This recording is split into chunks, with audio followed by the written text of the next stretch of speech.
तो जैसे ही technological advancement हुआ है, अथॉरिटीज को ये भी समझना पड़ेगा कि उनको अपना भी टेक्नोलॉजिकल एडवांसमेंट करना है। And with that huge amount of money, आपने उन सिटीजन्स को क्या दिया? क्या आपके पास कोई ऐसी ड्रोन की फैसिलिटी नहीं थी जो उसको कोई एक जैकेट दे सके, या कोई ऐसा ड्रोन जो कम से कम उसको थोड़ा अपलिफ्ट कर सके, या हेलीकॉप्टर की फैसिलिटी नहीं है? अब आप कहेंगे हेलीकॉप्टर बहुत महंगा आता है। We are here talking about a great quantum of money. Authorities cash rich हो चुकी हैं, उनके पास सरप्लस मनी है, और उसके बावजूद अगर ऐसी फैसिलिटी कोई इमरजेंसी सिचुएशन में, एक हेलीकॉप्टर मेरी अंदाजे में मेरे ख्याल से 2-4-5 करोड़ रुपए का आता होगा, सेकेंड हैंड ले लीजिए, कुछ भी करिए, पर ऐसी इमरजेंसी सिचुएशन के लिए आप कितना तैयार हैं? और आप ये सोचें कि वो एक यंग एनर्जेटिक चाइल्ड था जो कि एक इंजीनियर था। अगर उसकी ऑन एन एवरेज सैलरी लगा ली जाए तो 1-2 लाख रुपए महीना होगी।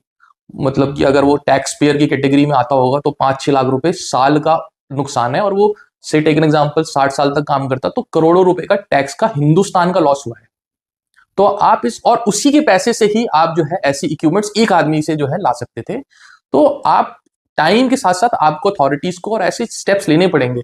आप पुराने ढर्रे पे नहीं चल सकते कि जो है वो मर गया तो कोई बात नहीं, लाइफ की कोई कीमत नहीं। अब लाइफ की लोगों की कीमत है।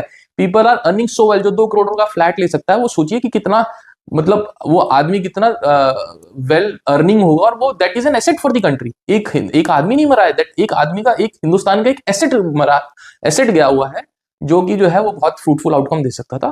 तो विद दैट मनी एटलीस्ट ऐसे स्टेप्स उठाने चाहिए। हम फॉरेन में देखते हैं कि हेलीकॉप्टर लोगों को रेस्क्यू करने आ जाते हैं, why not in India? We also deserve it, we are paying well.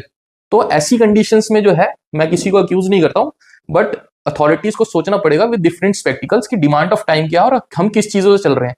जहां हमारे को जरूरत है तलवार की, वहां हम सुई से अगर लड़ने जाए तो that is not a feasible thing. We should definitely change ourself and we should be prepared for the future such events and all.